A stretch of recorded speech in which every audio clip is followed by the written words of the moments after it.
Depuis que j'ai recommencé à collectionner les cartes de hockey, j'en vois passer des vertes et des pas mûres. Prenons par exemple la Day with the Cup de Phil Kessel sur un terrain de golf avec la Coupe Stanley remplie de hot dogs. Vous serez sans doute étonné d'apprendre que cet hilarant bout de carton vaut pas moins de 300$.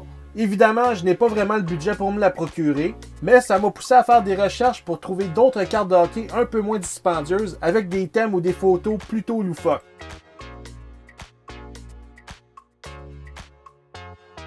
D'abord, commençons avec des cartes dont le choix de photos ou le design me laisse quelque peu perplexe.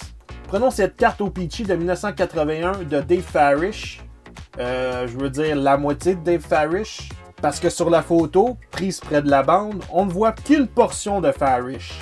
Je sais bien que Farish avait un rôle quelque peu effacé dans la Ligue nationale, n'ayant amassé que 127 points en 420 matchs, mais il aurait pu choisir une photo où on le voyait au complet, voyons donc.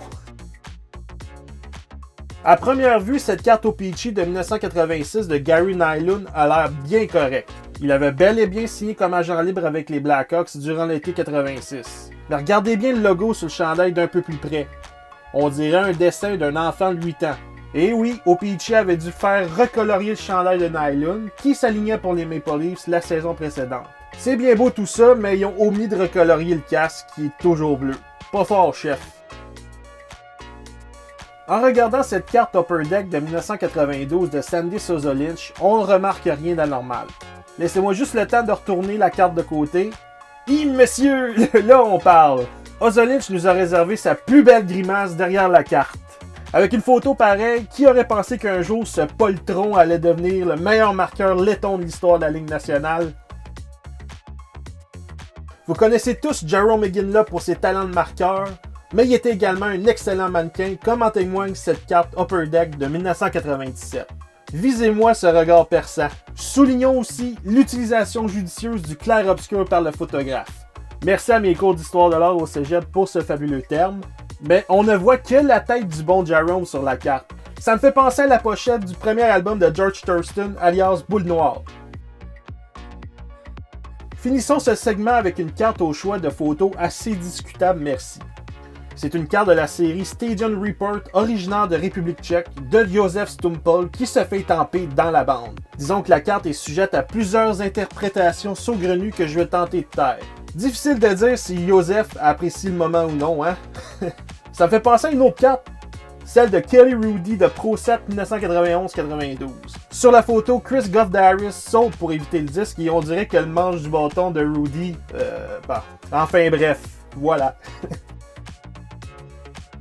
Passons ensuite aux cartes en lien avec les passions des joueurs. Originaire de l'ouest de l'Alberta, Dean McCammon connaissait ça l'hiver et les montagnes. Tellement que pour sa carte d'Upper Deck Choice de 1998, il a été posé en plongée totale, couché sur son skidoo, en train de nourrir des chevreuils. Disons que pour aimer le plein air, Dean aimait ça en tabarouette. On espère aussi pour lui que le chandail des Oilers lui suffisait pour se réchauffer dehors en plein hiver, hein?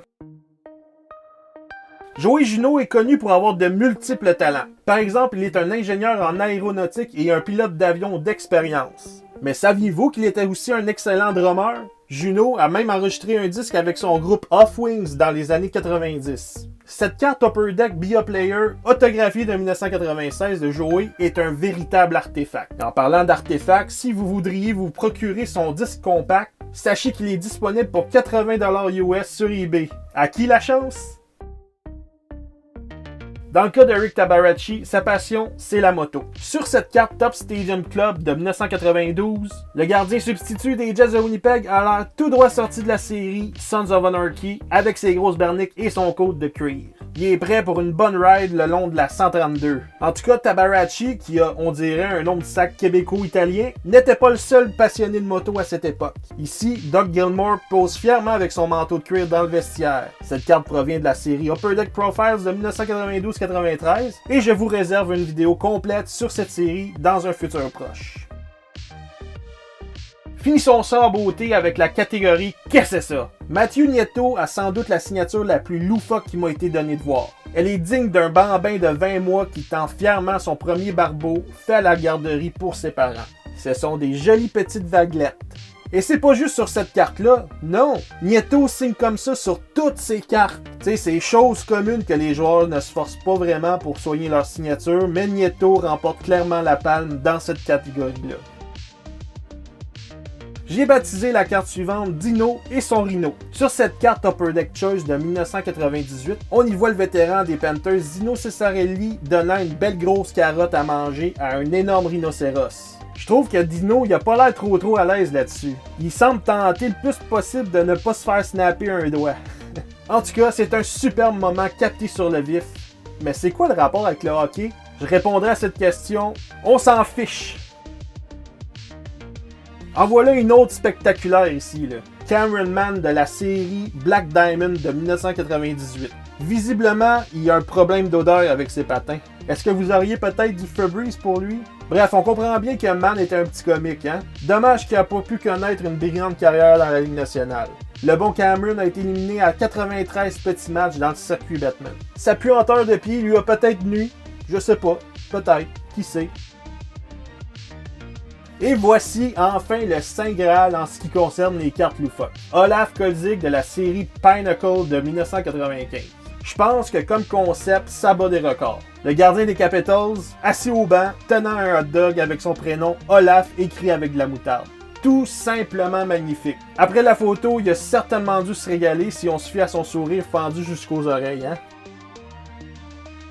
Et voilà, c'est sur cette belle note que se termine cette vidéo. Si vous connaissez d'autres cartes de hockey loufoques, n'hésitez pas à les mentionner dans les commentaires. Ça va me faire plaisir de les présenter dans une autre vidéo. N'oubliez surtout pas de vous abonner si ce n'est pas déjà fait et de liker la vidéo car c'est de cette manière-là que vous m'encouragez à en faire plus. Merci d'avoir été là et à la prochaine.